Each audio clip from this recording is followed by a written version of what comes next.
Okay, hello everyone. So today I am showing you how I make fashion sketch, or fashion illustration I should say. So this is a proper illustration when I've already got the garment in mind and I just want to create a look for it. I want to create an atmosphere kind of drawing. I just want something that's going to stand out. So I'm going to show you how to make the sketch from figure all the way to finished with colour. I hope this video doesn't end up being too long. I'm gonna go in as much detail as I can without dragging on a bit too much, so hopefully this helps. I did make a video a while ago, but it is slightly different style and it was like years ago, so the quality wasn't as good, so I hope this one is a little bit better and easier to see. And yeah, let's get started. Okay, so what I'm going to be doing is a 9-head figure. So if you are just beginning, you might not have heard about these, but if you're a bit more of an experienced fashion illustrator and you've been drawing figures for a while, you've probably seen this technique. So it's using 9 or 10 heads as the proportion for the figure, and the placement of those heads also help you place the rest of the body. This is definitely for a fashion figure, meaning it's going to look like a fashion model, so it's going to be super elongated, quite thin. You can always make it look larger if you want, but definitely quite elongated. You can also do this with normal proportions, which would be closer to around 7 heads, and you just change the proportions to match that and basically shorten the legs. But yeah, I'm going to be using a few different types of pencils. So the first ones I have are an H pencil and an F pencil. I use these for the base lines. However, because last time I used these, they didn't show up on camera too well, I'm going to be using an HB just for the purpose of the camera. But just keep in mind, if I was doing this for myself, I would only be using these two for all the kind of basic sketchy lines. And then I would go over with an HB or a darker pencil like this, what's it called? Palomino Blackwing 602, 502, I don't know, the number's really rubbed off on it. I would go over in that for the finished lines, but for the camera I'll be using the HB for the initial drawing. Also a razor and a sharpener. This is my favorite eraser. It is, I think it's called Mayfed or something, softy. I just think they work the best. I will also be using a ruler. I'm probably going to be using centimeters because that makes sense to me, but feel free to use whatever you want. So first thing I'm going to do is draw straight down the page and then draw across.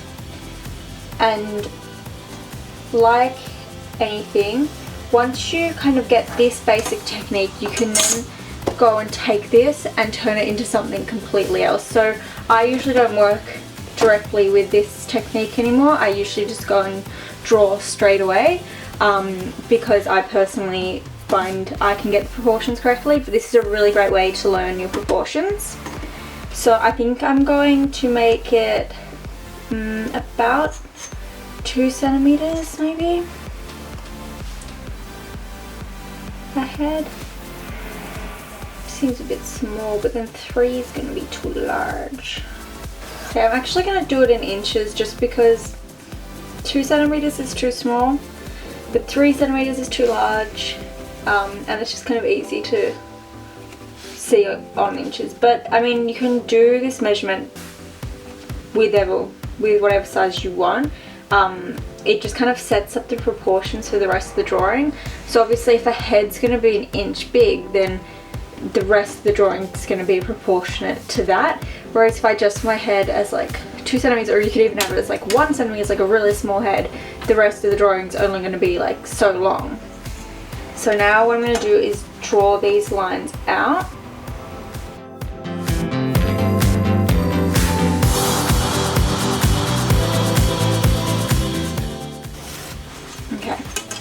So now, obviously, like I said before, I wouldn't usually use a pencil this dark because all of these lines are going to need to disappear, but it's fine. having it to show up camera with this. So I'm going to number them, starting with 0 because no heads are passed, then 1, 2, so on.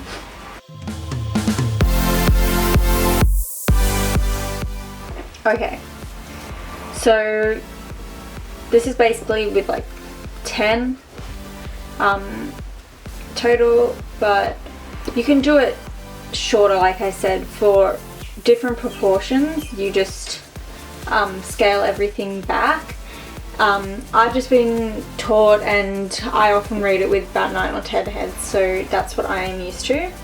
So between 0 and 1 is where the head will go, so I'll just draw in a general head shape.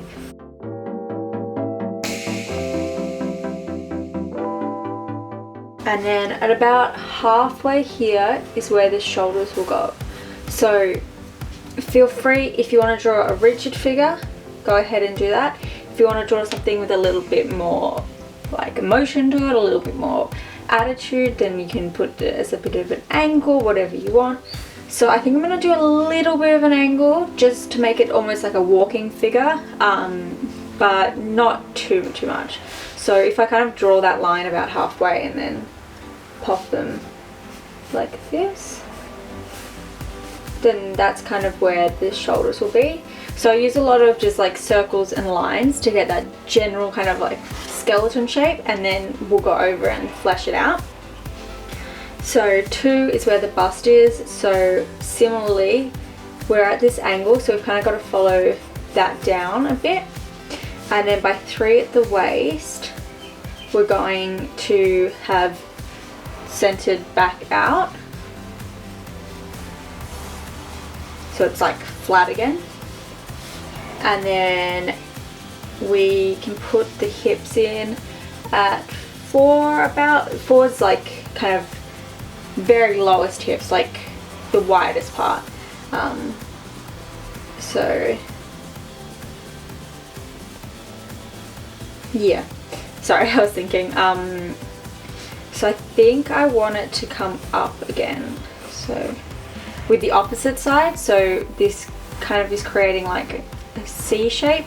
So we've got an angle at this side and then going back to straight and then up here. So if you think of when you walk, if you're lifting one leg up and then you might be putting that shoulder down to meet that leg.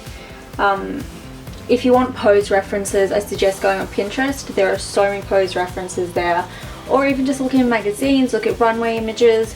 If you look at any sort of like editorial images, it will give you a really good idea for poses.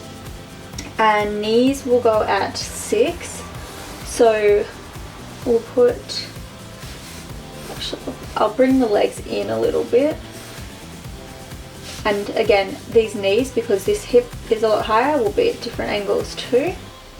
And then ankles at about 9, so we're gonna bring this down.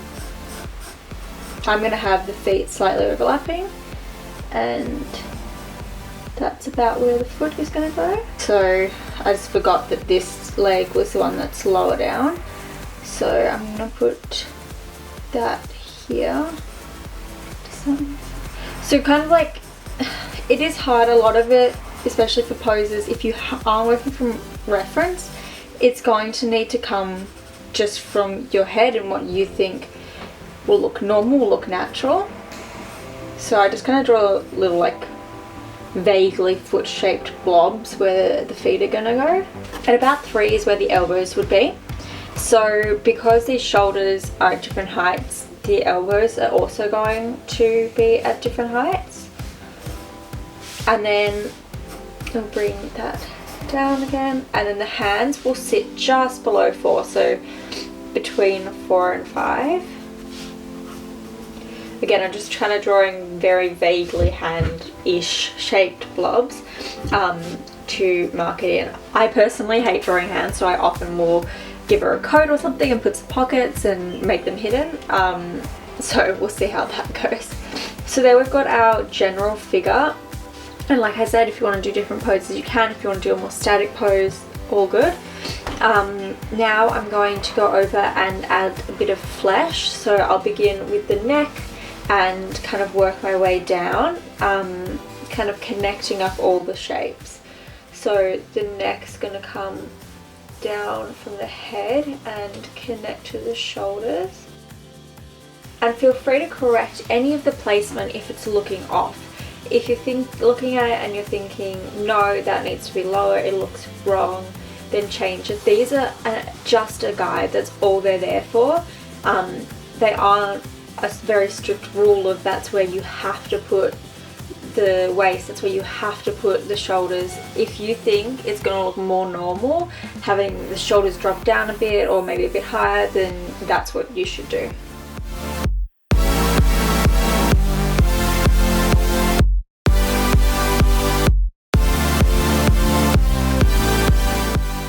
Okay, and so this is why it's important to use a lighter pencil such as the H or the F, because now I'm going to want to draw on top of this and really refine those lines, but because we've used an HB, it's quite dark and it's hard to see.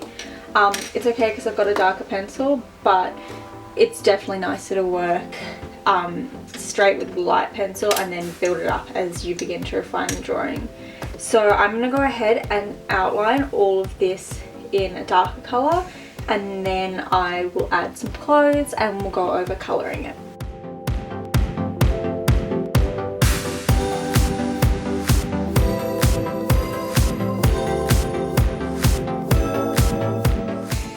Okay, so there we go. You can also add face details if you want. I often will just draw like a little line and then a little squiggle for the mouth. So really it's up to you. The face details, the head's kind of at a little bit of an angle, so the line will follow more just a little bit off from this center line we originally drew. The eyes sitting about there and mouth about there, but like I said, often with fashion drawings and illustrations it will just be a gesture for the face. I'm probably going to draw some sort of lips in there, a little bit of a nose, maybe I will, yeah, I'll draw eyes, why not. I often don't for fashion drawings, I think because I want the focus mostly to be on the clothes.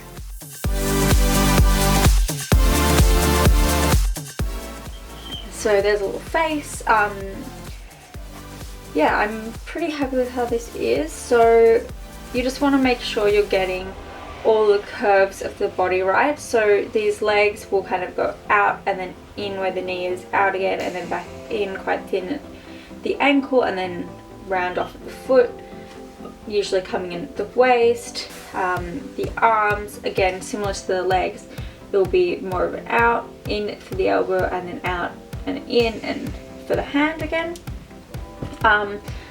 Yeah, I think this is a really good way when you're starting off, and also because when you're drawing clothes on it, you've already been given a lot of the placement of things. If you want a high-waisted pant, you've got that line there of where the waist is. You understand where the crotch is, so you can easily draw pants in and know how short shorts can get. You've got the bust in there, so if you want to draw a little booby top or anything, it's already there for you to understand. You can draw some collarbones in. I often draw little collarbones in too, depending on the look I'm going for. And yeah, so I'm going to add some clothes and then I'll go over how I colour it and fine line it. If you want to draw this figure any larger, my other video I did a few years ago, I got a lot of comments saying, why is she so thin? Why do you always draw fashion people so thin? And that's just, I guess, the industry standard, and I don't think it's right personally, but it is the industry standard. If you go to find a supermodel, they're going to generally be this like figure. But feel free to change that, feel free to make it whatever you want. With everything to do with any sort of art or fashion, you can make it your own in whatever way. You can make this figure as abstract as you want, you can make it as realistic as you want, you can do whatever you want with it, but this is what I've chosen, and I hope some of these tips can help you. So I hope knowing some of these proportions might be able to help you. You can easily shorten it, especially these legs are ridiculously long. You know, kind of like move everything up a little bit and it would make a more reasonable looking figure. So yeah, I will add some clothes and then fine line it.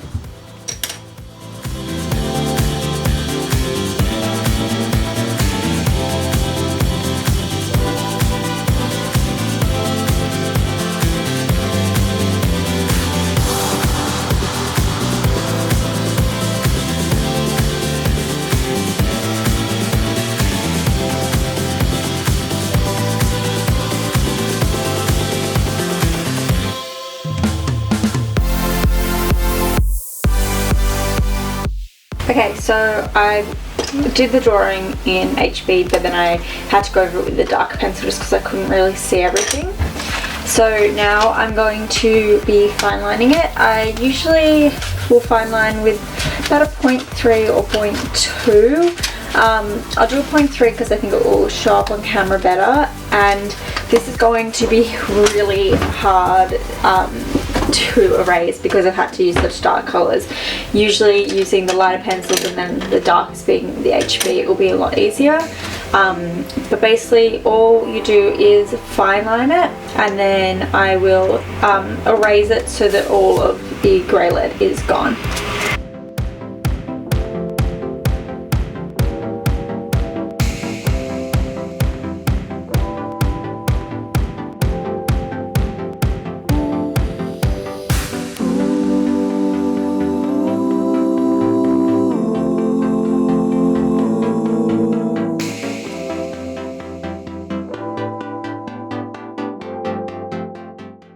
Okay, so now I've fine lined it, I'm going to go through and erase all of the grey lead. Like I said, it's so much easier using a lighter pencil, especially when you're going over it. It's often hard to tell what you've already gone over and what you haven't.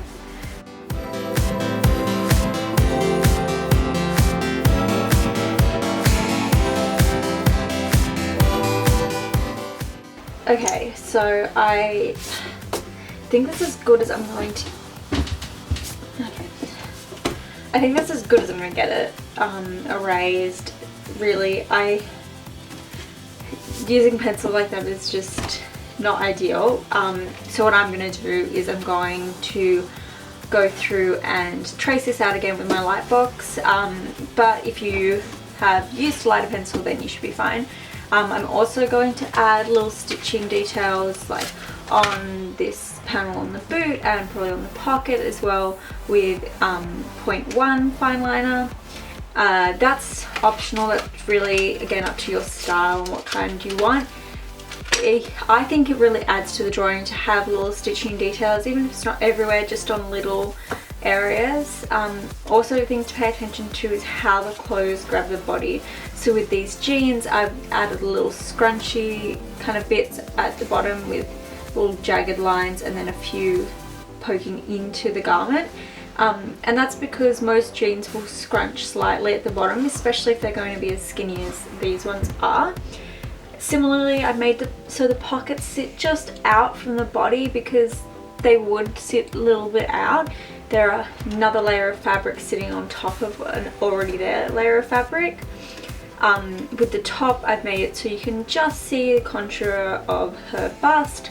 Again, that's something that in this type of top, which in my head is like a jersey top, you would definitely see in real life. So it's about considering what the garment would actually look like if it was worn and what the fabric would actually do, and drawing that and representing that accurately.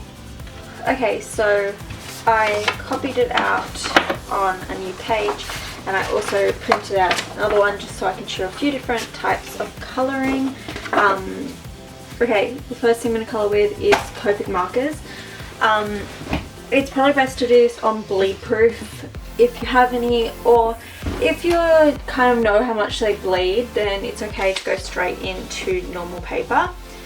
I'm just going to put it so this paper, which can be destroyed, is underneath it because it will bleed through a little bit. I also have a colour chart I made up myself of all the colours I own, just so that I know to reference which colours which, because they are slightly different than the colours appear on the little swatches on top. Also, it's just personal preference, but I prefer the plain normal Copics, which have the chisel tip on one end and the pointed tip on the other. Both of them are like hard tips, but you can also get the Copic sketch, which is a chisel tip and a brush tip. They also have a Copic chow, which I think might be the brush tip and the pointed tip, I'm not certain. I don't like these ones as much. I just feel like the point on these ones I can get finer details in, whereas the brush, it's a little bit harder. Also, a few of the brushes on these, although you can replace them, they've gotten really dead. This one has been covered because of just like drawing over grey lead and stuff, but right at the tip and certain points it doesn't come out evenly anymore.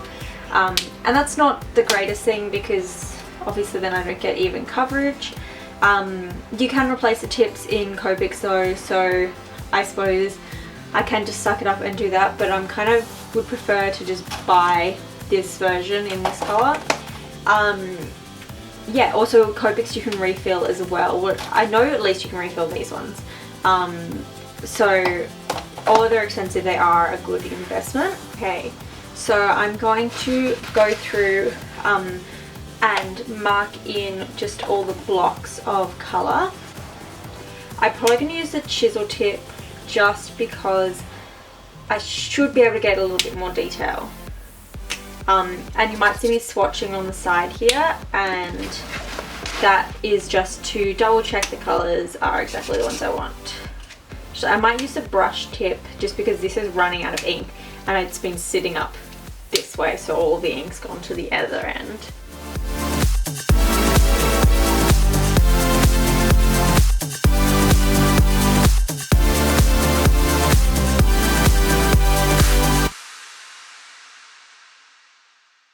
Okay, so that was in E00.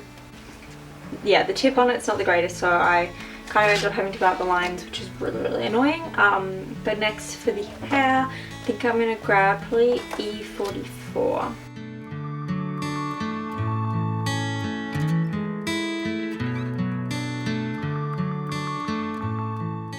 Top, I'll use B32.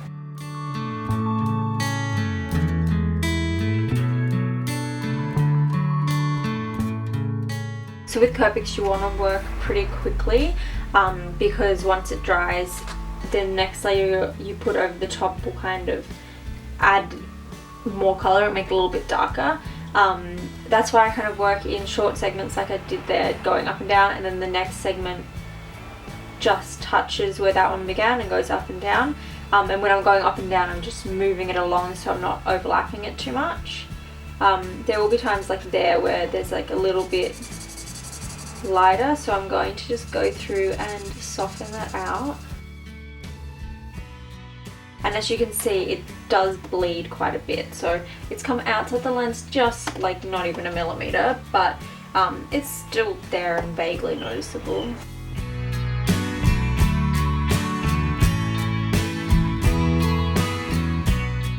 Yeah, working while this is still all wet is definitely preferred. Because it will just blend into each other a lot nicer.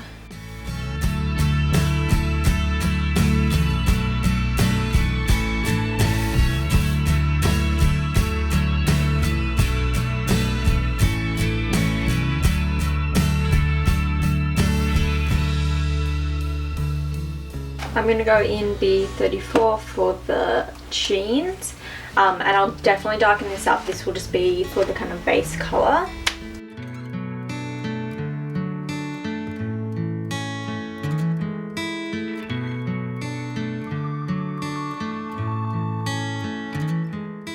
And for the boots, I'm just going to go with C3, which is Cool Grey 3.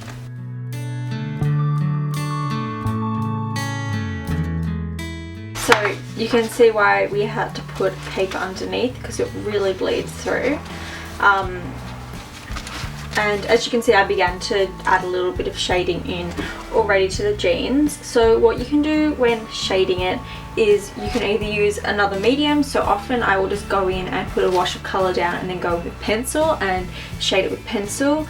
But what I'm going to do today is a couple of other things. So what you can do is grab the colour that you already use, so for example the jeans, the B34, and go over the areas you want darker.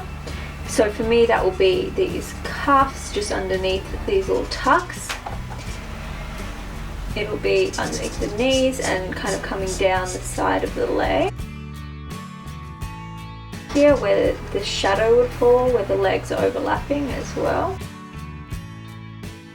At the crotch, which I've already kind of done a little bit of. Any seams will likely be darker. Just where the pocket overlaps the rest, the waistband. So that can just add a little bit more dimension. Also, another way to do it is by adding greys over the top. So if we put down a block of colour like so, if we then take, let's say, cool grey 3, we can go over it and it will begin to darken it. Then we can take another step darker, so cool grey 5, and darken it again. And we could even go even darker with a little bit of cool grey 7. And as you can see, that creates that really kind of gradient dark effect. You can also go over with other colours. So if I wanted to grab, let's say, B37, a darker blue, I could go over again and make a different colour, because when these are wet they also actually blend really well. You can then kind of go back over like so and make the colour a little bit smoother transition, like so. So you can definitely play around with it. It really depends. Obviously with adding the greys, the saturation of the colour is going down, so it's getting darker but it's also getting grayer. When you're using the colours to make it darker, it's also going to have the saturation of that colour in it. So I'm probably going to use maybe like a little bit of both. I might actually go over with cool grey 3 and 5 and then in with a little bit of this. Okay, so 3.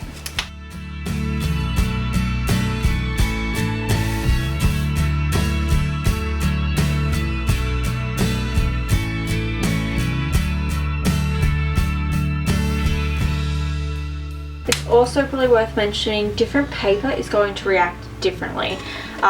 It's probably the most annoying thing about Copics is some paper I just put my Copics onto and they bleed like mad. Some they won't really dry very well, so it definitely is worth playing around with. This paper is actually not absorbing it too much, so it's staying pretty wet, which isn't necessarily what I want because it's not actually blending the best. Whereas when it's still wet it will usually blend pretty well. So now with the darker grey, I'm just going to go over the details again. So that first grey, I just went over really where I want it to kind of have a general bit of shading but not be overly dark.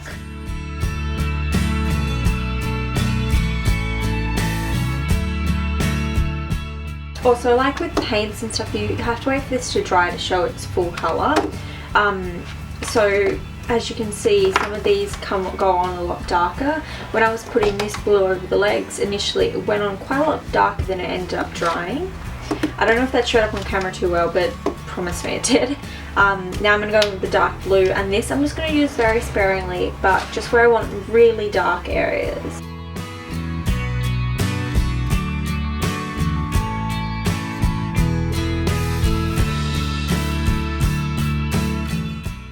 Okay, and then I'm actually just going to go over again with this just to help blend in some of those colours. So the big thing with Copics is the first colour you put down, that's going to be the lightest colour on there. It's not going to get any lighter unless you add like a true white highlight or something, or you go in with some sort of paint or really light pencil over the top. But if you're only wanting to use Copics like I have, then you need to make sure the colour you put down is, you're happy with that being the lightest.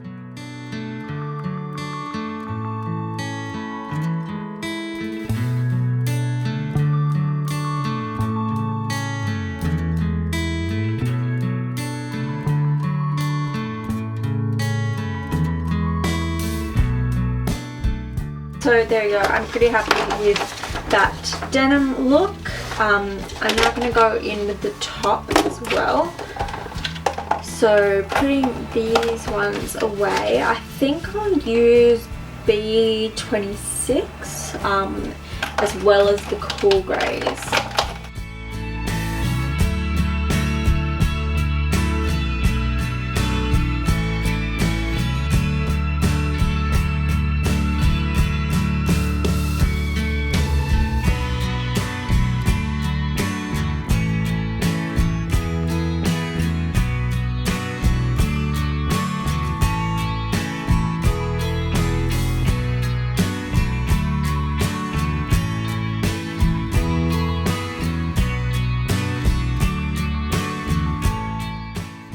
Okay, so stop recording there for a minute, but I hope you got most of that. So just using darker colours and greys to add this shading. Now I'm going to go in with E33 maybe? No, maybe E13 I think will be better. And the chisel end just for more precision, and add shading to the flesh features. That sounded weird, just to the body, you know what I mean.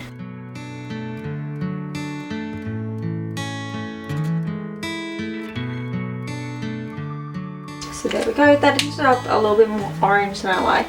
Didn't realise E13 was so orangey, but that's good enough. And now I will do the boots. So because I just did them in a grey, I'm just going to shade just in grey. So C5.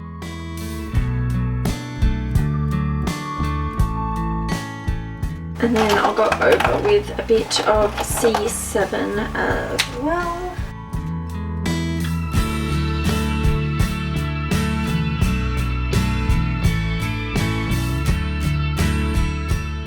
So I'll add a little bit of, let's put RV17 for some lip colour.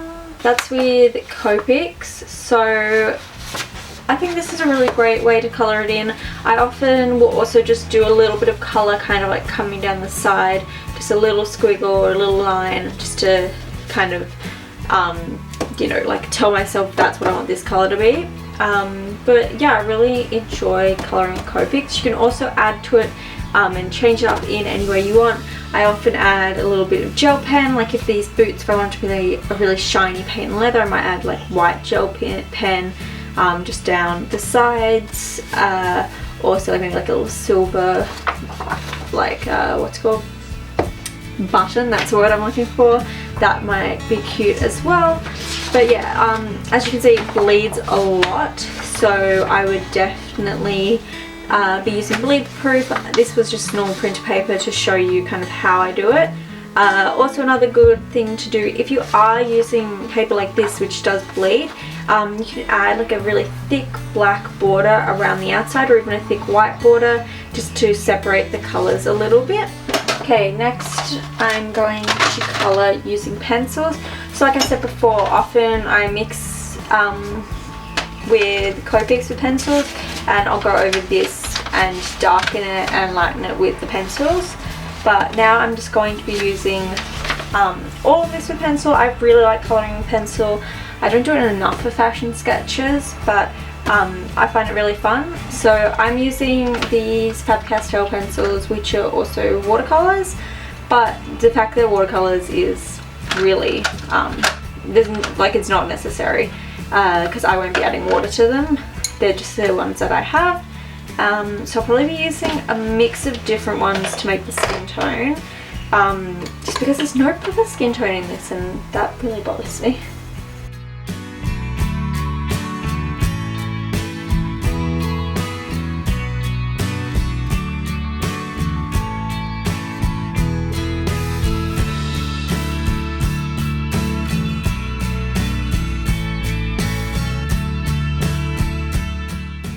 Okay, so now I've done that, I'm going to add other colours in. So I'll add a brown for her hair.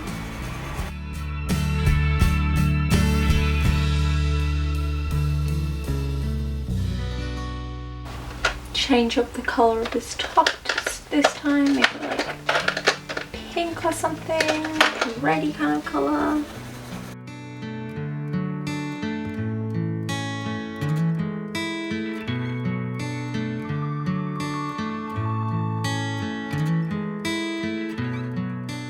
Okay, so I've done, just like we do Copic, basically a wash of colour, and then I'm going to go in and using some of the colour we already had, but also some other colours I'll be adding shadow. So I like to use other colours, especially when I'm using pencils to make shadow. I feel like if I just use the one colour and press harder, it doesn't look very nice. Often when you press really hard pencils, well, they'll get waxy, and I feel like once they get waxy it doesn't look like shading, it just looks like you've pressed harder in one point than another. So I'm going to add a little bit of this brown to add shading. I'm trying to keep a very consistent, pretty light-handed pressure throughout all of this.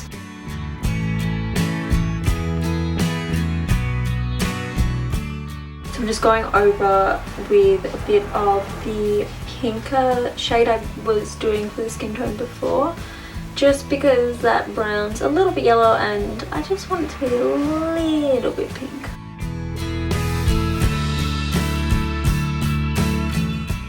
I'm also actually just going to go with like a purpley shade,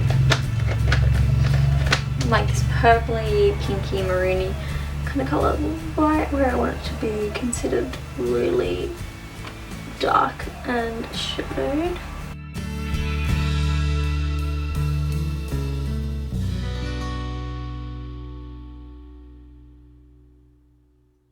Okay, so like I just did with the skin tone, I'm going to go ahead and darken up the top as well.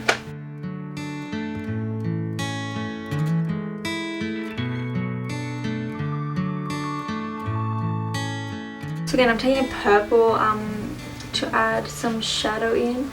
I just think adding a slightly different colour into the shadow really gives it a little bit more, I don't know, a bit more realism, makes it a little bit more dynamic looking.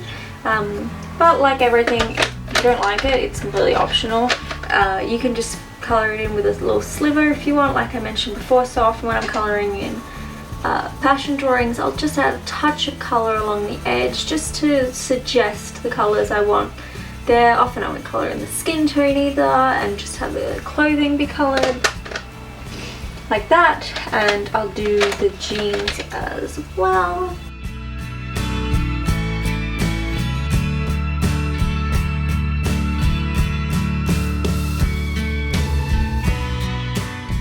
I also like to add, I try to add at least like 2 or 3 different colours into the shadow. So I've added 2 different dark blues, progressively getting darker. It just adds a little bit better of a gradient and makes it a lot easier to blend yourself as well. Okay, so that is pencil as well. Okay, now for some watercolour. I definitely with watercolour, I don't generally do a whole wash of colour over the whole thing. Watercolour is definitely the one I will just keep along the edges. So I'm going to just get a skin colour kind of mixed up a little bit. When I'm also doing watercolour, I always need spare paper, just because I always test out the colours. I don't know why I always do it with watercolour. I'm just always so worried it will go on a lot darker than I intend it to. So you might not be able to see this very clearly. I'm just starting with a really light wash of kind of like a flesh tone watercolour as well, because I personally generally just try to work when it's all wet and add little shading like I'm doing now, where I'm touching back in it where I want the shadow to be. And like I mentioned with the other ones, I often only do a little slither of colour. It's exactly what I'm doing here. I'm just applying it to the edges, and it kind of creates a little bit of a gradient that way. Most annoying thing about watercolour is waiting for it to dry. I am so impatient, so to be honest, I often just don't. But I will try my best for this video. I think I can probably start on the boots at least.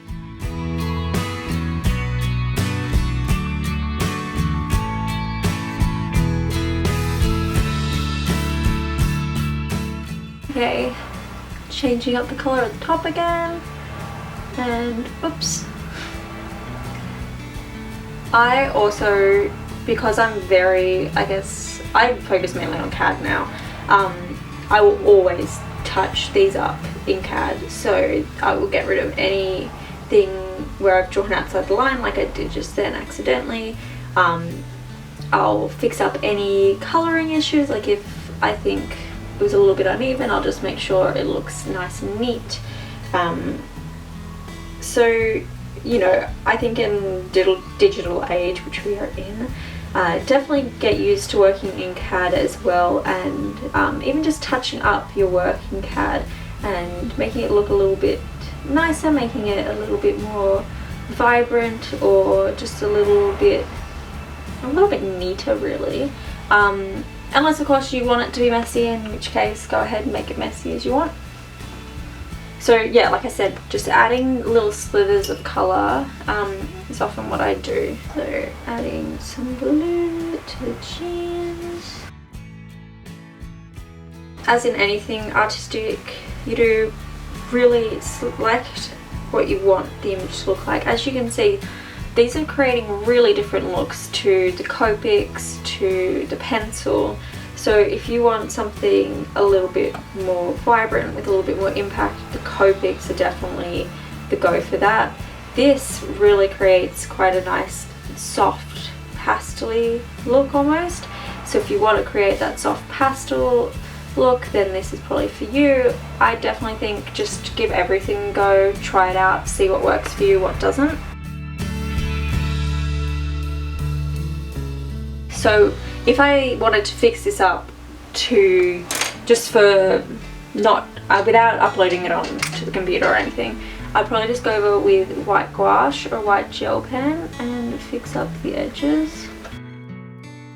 So I like to just go around and do really fine things with the gel pen. Mine is literally almost out of ink though, so it's not going to do the best job. Got some white on it. So I've made it quite milky, as in like it's pretty see-through still. That's just so if I do go over any of the lines, I can still see where they are. Because I do prefer to go over with a gel pen. My gel pen is just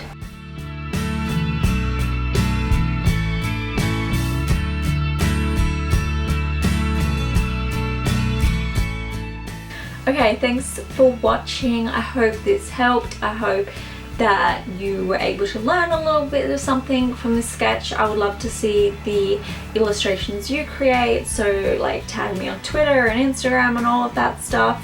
I'd really be interested to see that. And yeah, don't forget to subscribe, comment, like, let me know what kind of videos you want to see next. If you're enjoying seeing drawing videos, maybe I can put some of my drawings up. If you want to see more sewing videos, I can put some of that up too. So yeah, thanks for watching, bye!